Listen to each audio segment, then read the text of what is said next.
រឿងខ្លាចាញ់ប្រាជ្ញាគីងគក់និងអណ្ដើក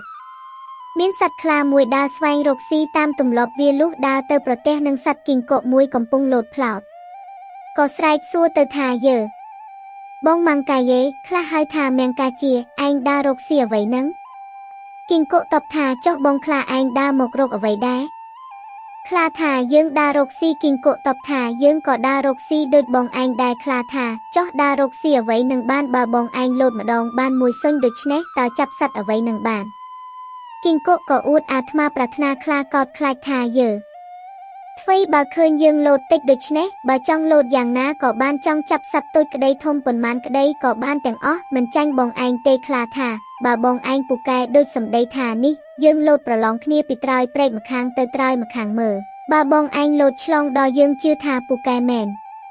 គីងគក់ជាសត្វមានប្រាជ្ញាគិតឃើញថាសត្វខ្លានេះតែកាលណាវារៀបនឹងលោតរមែងចោលកន្ទុយទៅខាងក្រោយបើដូច្នេះអញចាំខំកន្ទុយវាកាលមុនវានឹងលោតទៅនោះទើបគីងគក់តបទៅថាខ្លាចអ្វីបងខ្លាឯងបើចង់លោតពីត្រឹមណាទៅត្រឹមណាក៏បានដែរហើយយើងហ៊ានឲ្យបងឯងទៅឈរពីមុខយើងទៀតផងតែកាលណាយើងស្រែកថា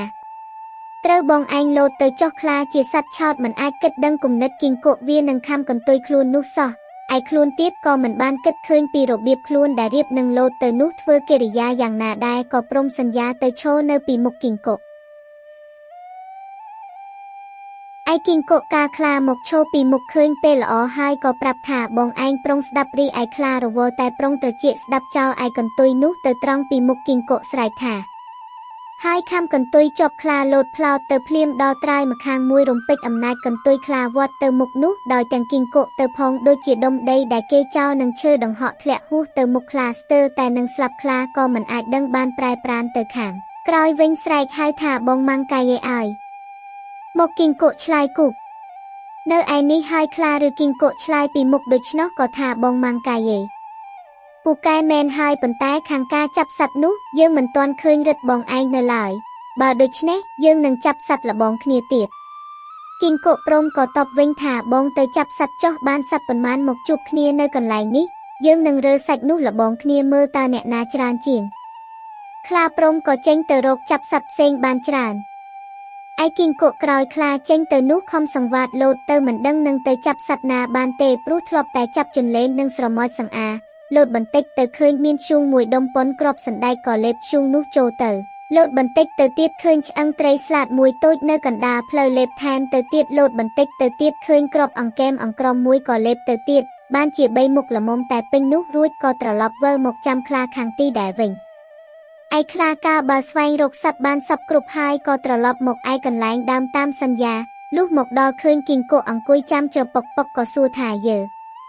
បងមៀងកាយេមកដល់ហើយហ่ะគីងគក់តបថាយើងមកចាំឯងយូរណាស់ហើយមើលបងខ្លាឯងបានប៉ុន្មានមុខបងឯងរើចេញមកមើលយើងនឹងកត់ត្រាខ្លារើសាច់នានាជាច្រើនមុខប្រាប់គីងគក់រើចេញអស់ទើបប្រាប់ថាអស់តែប៉ុណ្ណេះហើយគីងគក់រើចំណែករបស់ខ្លួនវិញឲ្យខ្លាមើលម្ដងទី1រើបញ្ចេញឈូងមកមុនខ្លាសួរថាសត្វអីបងគីងគក់ថានឹងគេហៅថាគៀសរមុយក៏ខ្លាស្ដាប់មិនបានអង្វរថាគុំនិយាយបាលីបាគូបងសូមប្រាប់ជាសម្រាយមកចុះគីងគក់ប្រាប់ថានេះកុយរមាសខ្លាក៏កោតថាយើខំដល់ទៅរមាសផងទី2រើឆ្អឹងត្រីស្លាតចេញមកទៀតខ្លាសួរថាសត្វអីស្គូសដូច្នេះបងគីងគក់ប្រាប់ថាផដំរីសុកខ្លាថាអាណិតទៅគុំនិយាយបាលីបាគូអ្វីគីងគក់ថានឹងគេហៅភ្លុកដំរីសខ្លារិតតែកោតថាអាយ៉ាលេងដល់ភ្លុកដំរីស្ទៀតផងចុះអស់ប៉ុណ្ណឹងហើយឬនៅទៀតបងគីងគក់ថាយើអស់ប៉ុណ្ណឹងអ្នកម៉ែនៅច្រើនមុខណាស់បងឯងចាំតែរាប់ចុះទី3រើទម្លាក់គ្រាប់អង្កែមអង្កំចេញមកខ្លាសួរថាសត្វអ្វីក្រហមផងខ្មៅផងដូច្នេះគីងគក់តបថាផ្នាអាក្លេកខ្លាថាសុំនិយាយជាសម្រាយទៅវិញមើលគីងគក់តបថានឹងហើយគេហៅថាភ្នែកអាខ្លាឯង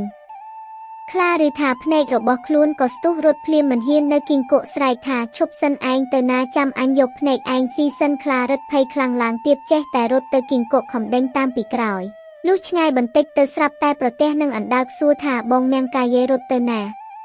គីងគក់ថាបងជាបូរឺខ្ញុំដេញតាមខ្លាវារត់ទៅមិញបងប្រទះដែរឬ អណ្ដើកថាឃើញវារត់ទៅហើយបើដូច្នេះខ្ញុំជួយតាមគីងគក់និងអណ្ដើកក៏នាំគ្នាតាមដើរបន្តិចទៅឃើញខ្លាសំងំពួនលើគុម្ពឫស្សី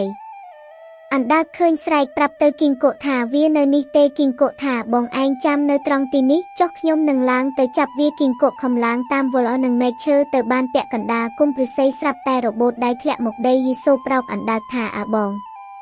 គីងគក់ថាខ្ញុំចុះមកបាច់វល់យកទៅចង់វាតែម្ដងខ្លារីដូច្នោះស្ទុះលោតចុះរត់ទៅទៀតទៅឃើញដើមឈើមួយដើមធំក៏ត្រេកអរខំឡើងទៅនៅសំងំមិនឲ្យសត្វទាំងពីរដឹងឯគីងគក់និងអណ្ដើកខំតាមដានទៅបាត់ដានត្រង់ដើមឈើនោះមើលលើឃើញឯខ្លាពួនក្រាបនៅលើមែកឈើក្រមៀមទើបស្រែកប្រាប់គ្នាថាកនយើងវានៅនេះទេគីងគក់ប្រាប់ថាបងជាបុរសឯងចាំនៅគល់នេះចុះខ្ញុំនឹងឡើងទៅចាប់វាឯលើគីងគក់ខំប្រវេឡើងទៅចិត្តប្រគៀបមែកឈើស្រាប់តែសម្បកឈើរបេះធ្លាក់ចុះមកដោយទាំងខ្លួនវាមកដល់ដីអណ្ដើកឃើញសួរថាម្ដេចដូច្នេះ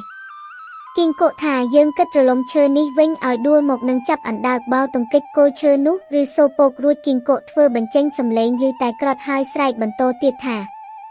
រលំឈើហើយខ្លាលីថាវាលំទទួលក្រឡេកមើលទៅលើឃើញពុករស័តលឿនស្លើស្មានថារលំមែនក៏ស្ទុះរត់ចុះទៅទៀតសត្វទាំងពីរចេះតែដេញតាមទៅឯខ្លារត់កាន់តែឆ្ងាយបានប្រទះនឹងតាចាស់ម្នាក់ធ្វើជាងដែកខ្លាចូលទៅសំពះតាចាស់នោះថាសូមឲ្យជួយយកអាយុខ្ញុំផងត្បិតគីងគក់និងអណ្ដើកវាដេញចាប់ខ្ញុំនឹងប្រហារជីវិតតាចាស់តបទៅនឹងខ្លាថានៅចុះសឹមអញជួយឯងឲ្យរួចពីស្លាប់កុំឲ្យអាគីងគក់អណ្ដើកធ្វើអ្វីបានយូរបន្តិចឃើញអណ្ដើកទៅដល់មុនខ្លាប្រាប់តាចាស់ថាអញមកទៀតហើយតាចាស់ថាមិនអីទេបើខ្លាចណាស់ត្រូវខំសពខ្លាំងទៅ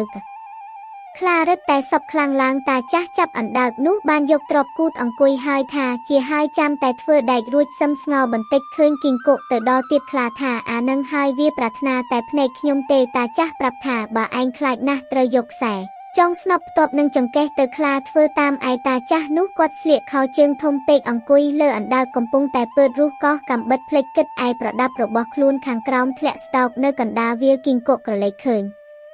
ប្រាប់ទៅអណ្ដើកថាបងជាបុរសឯងមើលខាងក្រោម